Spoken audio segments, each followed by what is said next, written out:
Hi everyone, welcome back to my channel. So आज मैं आप सबके साथ शेयर करूंगी कैसे आप ओल्ड दुपट्टे से ये स्टाइलिश श्रग बना सकते हैं। So now let's get started. But video शुरू करने से पहले अगर आपने मेरा चैनल अभी तक सब्सक्राइब नहीं किया है तो प्लीज़ सब्सक्राइब कर लें और बाजू का नोटिफिकेशन बेल भी ज़रूर प्रेस करें ताकि मेरी आने वाली वीडियोस की नोटिफिकेशन सबसे पहले आपको मिले। So now let's get started. तो यहाँ पे मैंने ये ब्यूटीफुल सा येलो और पर्पल दुपट्टा लिया है। इसे मैं 4 फोल्ड में फोल्ड करूँगी इस तरह। 4 फोल्ड में फोल्ड करने के बाद आप उसमें कोई भी कुर्ता ले सकते हो या अपना कोई भी श्रग ले सकते हो। उसे फोल्ड करके इस तरह आपको प्लेस करना है एंड देन फिर चॉक की हेल्प से साइड फिटिंग दे देनी है। तो यहाँ पे मैंने 2 इंच के गैप पे किया है और नीचे से हमें इस तरह ए लाइन शेप में कट कर लेना है। फिर आप नेक कट कर ले जितना भी बड़ा चाहिए और स्लीव्स के लिए गौर करें कि स्लीव्स को आपको इस तरह फैलाना और बचे हुए कपड़े से आपको इस तरह स्लीव्स कट कर लेनी। ये बहुत ही ब्यूटीफुल सी हाफ स्लीव्स बन जाती है। फिर आप उसे सीजर की हेल्प से कट कर लीजिए। तो यहाँ पे आप देख सकते हैं मैंने सीजर की हेल्प से इसे कट कर लिया है।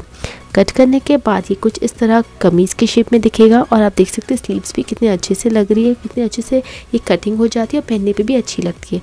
फिर हम सेंटर मार्क करके उसे कट कर लेंगे और उसे एक श्रग का फॉर्म दे देंगे। तो यहाँ पे आप देख सकते हैं मैंने श्रग के फॉर्म में इसे कट कर लिया है। कट करने के बाद ये इस तरह दिखता है। इसके बाद जो हमारा फ्रंट सेक्शन है उसके दोनों भी जो कटिंग है वो हम लेंगे और उसे एक बहुत ही स्टाइलिश काट देंगे हमारे श्रग को और ब्यूटीफुल बनाने के लिए।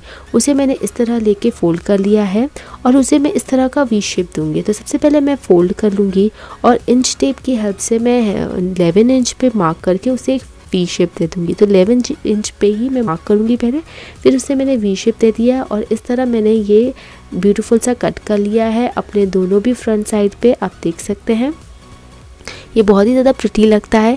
ये करने के बाद हम इसे अच्छे से श्रग पे फैला देंगे इस तरह और उसके बाद हम बैक साइड की भी कटिंग कर लेंगे। तो यहाँ पे आप देख सकते हैं ये मैंने अच्छे से कर लिया है। फिर हम जो ये हमने 11 इंच पे जो फ्रंट साइड का मार्किंग लिया था वो लेंगे और उसे इस तरह फोल्ड कर लेंगे।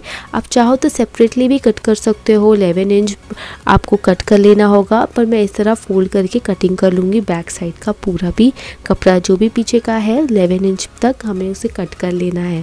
तो यहाँ पर आप देख सकते हैं मैं सीजर की हेल्प से उसे इस तरह फोल्ड करके कट कर ली हूँ और यहाँ पे आप देख सकते हैं मैंने कट कर लिया है। कट करने के बाद हमारी कटिंग बिल्कुल यही कटिंग करनी है बस। उसके बाद हमें साइड फिटिंग दे देनी है। इसमें ज़्यादा सिलाई नहीं होगी तो आप हैंड से भी कर सकते हो। तो यहाँ पे आप देख सकते हैं सिर्फ साइड फिटिंग दे दी है मैंने और यहाँ पे बिल्कुल मेरा साइड फिटिंग हो चुका है। मेरा श्रग बिल्कुल रेडी है, आप देख सकते हैं। और फिर जितने भी रॉ एजेस है आप उसे स्विंग मशीन से आप स्टिच कर सकते हैं या तो फिर आप नीडल एंड थ्रेड से कर सकते हैं या तो फिर इवन ग्लू गन से कर सकते हैं। ग्लू गन से बहुत ही इजीली आप कर लेंगे, बट यहाँ पे मैं स्विंग मशीन से सारे रॉ एजेस जो है स्टिच कर लूँगी। तो यहाँ पे आप देख सकते हैं मैं स्विंग मशीन से स्टिच कर रही हूँ। ये श्रग बिल्कुल 10 to 15 मिनट्स में तैयार हो जाता है। बहुत ही ईजी है, इसमें ज़्यादा स्टिचिंग की बिल्कुल ज़रूरत नहीं है। जैसे कि आपने देखा सिर्फ साइड फिटिंग और रॉ एजेस ही हमको स्टिचिंग करनी है। तो यहाँ पे आप देख सकते हैं ये भी हमने कर लिया है और ये अब मेरा श्रग बिल्कुल रेडी है। आप देख सकते हैं ये कितना प्रिटी लग रहा है। सो गाइज़ आई होप आपको आज का मेरा वीडियो ज़रूर पसंद आया होगा। वीडियो पसंद आए तो प्लीज़ मेरे चैनल को ज़रूर सब्सक्राइब करें, लाइक एंड शेयर भी ज़रूर करें और नीचे कमेंट करिए और मुझे बताइए कि आपको किस तरह के वीडियोस चाहिए मुझसे। So guys thank you so much for watching. Bye bye, till the next time.